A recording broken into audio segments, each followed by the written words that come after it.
guys! Welcome back to my channel. So for today's vlog, samahan niyo ako guys kasi meron na naman ako i-share sa inyo na isang series na naging favorite ko.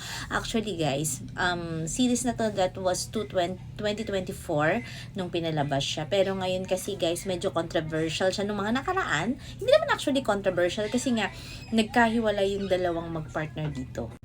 So ito nga guys, ang series na to yung titled na Blank the Series. Bali, pinalabas siya ng 9 Star Studios noong 2024. It's a Thai GL series. Alam niyo naman ibig sabihin ng GL, diba? Girls Love. So, ang sikat or ang pinaka-actress dito sa series na to ay si Faye Faraya at saka si Yoko Apasra.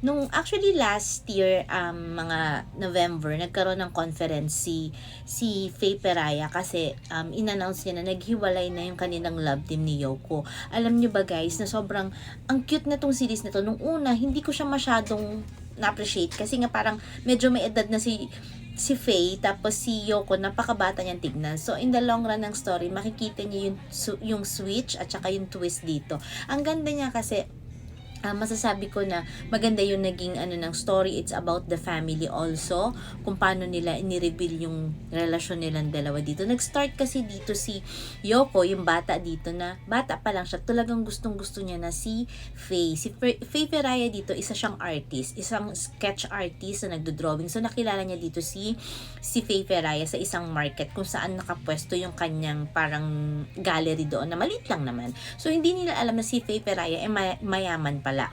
Paano nga ba napunta si Faye Faraya dun sa market na yun or sa isang maliit na market kung saan nag-sketch lang siya dun? Actually, mayaman dito si Faye Faraya. Isa siya, yung pamilya niya, kinikilala to sa Bangkok that time, na talagang, doon sa story na mayaman sila.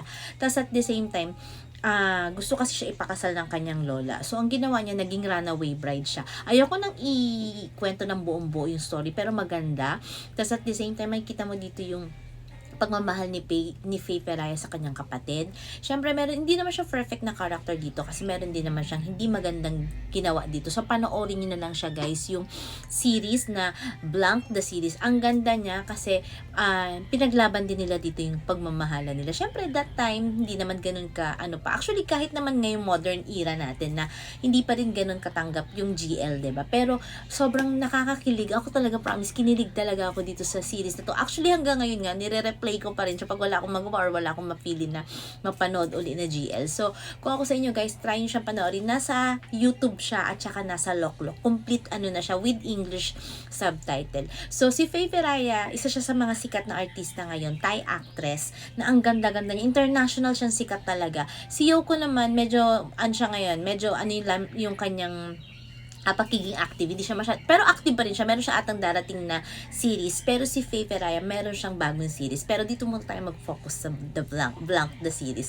So, ang ganda niya guys, kung ako sa inyo, panoorin niyo siya, and I'm sure magugustuhan niyo siya. So, samahan niyo pa ulit ako sa mga susunod ko pang vlogs dito lamang sa aking YouTube channel. Don't forget to subscribe, like, and share my video. Bye guys!